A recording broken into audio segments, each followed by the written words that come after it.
प्यारे दोस्तों एवं भाइयों, आज हमारे दिव्य कुंडलिनी जागरण चैनल में आप लोग को स्वागत एवं नमस्कार है।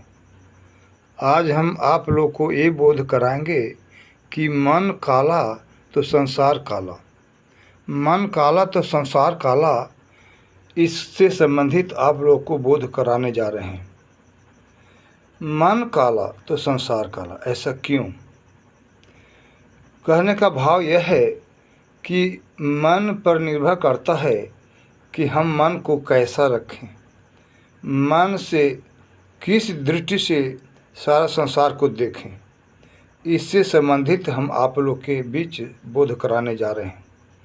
मन काला तो संसार काला। अगर हमारा मन काला होगा तो सारा संसार काला ही नजर आएगा। अगर हमारा मन काला नहीं होगा, पवित्र होगा, तो सारा संसार पवित्र ही पवित्र नजर आएगा। जैसा कि हम एक उदाहरण देकर आप लोगों के बीच बतलाने जा रहे हैं कि जब हम आँख के ऊपर काला चश्मा लगाते हैं तो सारा संसार काला ही काला नज़र आता है, और जब हम उजला चश्मा लगाते हैं तो सारा संसार उजला नज़र आता है, और जब हम लाल चश्मा लगाते हैं तो सारा संसार लाल ही लाल नज़र आता है। इससे संबंधित आप लोग जानकारी प्राप्त करें कि ऐसा क्यों। मन को जब शुद्ध बनाए रखेंगे तो सारा संसार वास्तव में शुद्ध ही शुद्ध नजर आएगा। जिस भाव से, जिस दृष्टि से संसार को देखेंगे, संसार के प्राणियों को देखेंगे, उसी तरह के संसार नजर आएगा, संसार के प्राणी दृष्टिगोचर होगा। इसलिए हम लोग को सदैव मन को पवित्र बनाकर रखना है ताकि संसार अच्छा ही अच्छा नजर आए। गीता जी में कहा गया है कि सब में मैं हूँ, अब मैं सब में हूँ। यानी ईश्वर और जीव या संसार में कोई फर्क नहीं है। सारा संसार परमात्मा का ही स्वरूप है। सारा संसार के प्राणी, सारे संसार के जीव जंतु परमात्मा के ही स्वरूप हैं। ईश्वर एक ही है, जीव एक ही है। ईश्वर से ही उत्पन्न हुआ है जीव, इसलिए दोनों एक ही है। ईश्वर या जीव दोनों एक ही है, यानी परमात्म स्वरूप है जीव भी, यानी जीव भी परमात्म स्वरूप है। इसलिए हम लोग को चाहिए कि सदैव ईश्वर के रूप में ही समस्त ब्रह्मांड को देखें, समस्त जीवों को देखें, समस्त संसार को देखें, तो हमसे दोष नहीं होगा। इसलिए हम लोग को सदैव अच्छा सोचना चाहिए, अच्छा बोलना चाहिए, अच्छा करना चाहिए। हम लोग की दृष्टि सदैव अच्छी बनाए रखनी चाहिए ताकि संसार अच्छा प्रतीत हो, अच्छा नज़र आए, अच्छा दृष्टिगोचर हो। इसलिए हम लोग को मन को सदैव पवित्र बना कर रखना चाहिए और सारे जीव में एक ही भाव रखना चाहिए।